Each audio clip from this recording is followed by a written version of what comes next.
Hi all. ఇవాళ topic age అనేది ఒక రిస్క్ ఫ్యాక్టర్ క్యాన్సర్కి తెలుసుకుందాము. సో వయసు పెరుగుతున్న కొద్దీ మన బాడీలో ఎలాంటి చేంజెస్ వస్తాయి, దీనివల్ల రిస్క్ అనేది ఉంటుందా, ఉంటే ఏ ఏజ్లో ఎక్కువ ఉంటుంది అండ్ మిగతా ఫ్యాక్టర్స్ ఎలా యాడ్ అవుతుందో తెలుసుకుందాము ఈ వీడియోలో. And doctor Naresh, consultant medical oncologist, DM from AIIMS, New Delhi.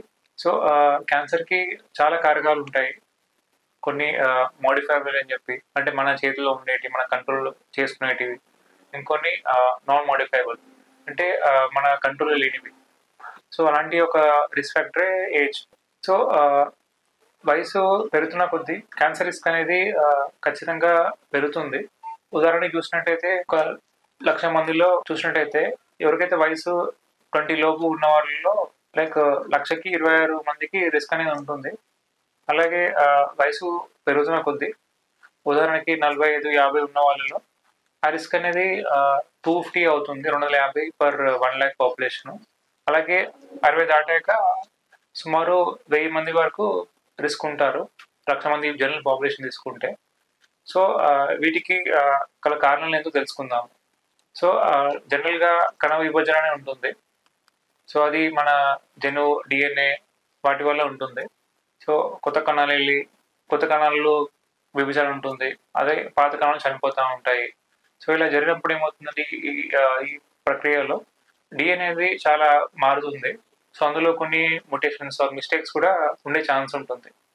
So ఈ వయసు పెరుగుతున్న కొద్దీ ఈ మొటేషన్స్ అనేది అక్యుమిలేట్ అవుతూ ఉంటుంది లాంగ్ టర్మ్లో.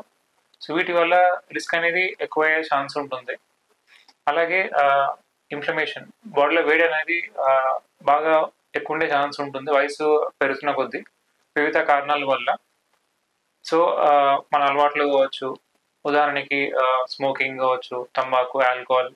సో ఇవి కూడా చాలా యాడ్ అవుతాయి ఈ ఇన్ఫ్లమేషన్లో. అలాగే ఇంకోటి ఇమ్యూనిటీ, రోగ నిరోధక వ్యవస్థ అనేది వయసు పెరుగుతున్న కొద్దీ తగ్గే ఛాన్స్ ఉంటుంది. ఉదాహరణకి ఇన్ఫెక్షన్స్ లైక్ హెపటైటిస్ బి కావచ్చు, సి కావచ్చు. ఇలా ఇన్ఫెక్షన్ని పోరాడే శక్తి కూడా మనకి తగ్గే ఛాన్స్ ఉంటుంది. వీటి వల్ల కూడా జన్యుల మార్పులు కావచ్చు, డిఎన్ఏ చేంజెస్ కావచ్చు దీర్ఘకాలికంగా. సో అలా రిస్క్ అనేది ఉండే ఛాన్స్ ఉంటుంది. ఇంకోటి మన పొల్యూషన్ కావచ్చు. సో ఇవన్నీ కారకాల వల్ల రిస్క్ పెరుగుతుంది. టు కంక్లూడ్, వయసు అనేది ఒక ఇంపార్టెంట్ రిస్క్ ఫ్యాక్టర్. కాకపోతే క్యాన్సర్ అనేది ఏ వయసులోనైనా వచ్చే ఛాన్స్ ఉంటుంది. ఉదాహరణకి కొన్ని క్యాన్సర్ పిల్లలు ఎక్కువ చూస్తుంటాము. 20 సంవత్సరాల లోపు ఉన్న వాళ్ళకి లైక్ బ్రెయిన్ క్యాన్సర్ కావచ్చు, కొన్ని బ్లడ్ క్యాన్సర్స్ కావచ్చు, ఇంకోటి ఎముకల క్యాన్సర్, బోన్ క్యాన్సర్. ఇవి జనరల్ గా పిల్లలు ఎక్కువ చూస్తుంటాము. బట్ వయసు అనేది ఒక నాన్ మోడిఫైబుల్ రిస్క్ ఫ్యాక్టర్. దాంతో పాటు కొన్ని అలవాట్ల వల్ల కూడా రిస్క్ అనేది ఇంకా ఎక్కువ ఛాన్స్ ఉంటుంది. సో ఈ అలవాట్లు అనేది మన కంట్రోల్లో ఉంటాయి. సో దానివల్ల కొంతవరకు రిస్క్ అనేది మనం తగ్గించవచ్చు. ఈ వీడియో కూడా నచ్చినట్లయితే you can like, share the video, and elanti comments unna you can post in the group. Thank you.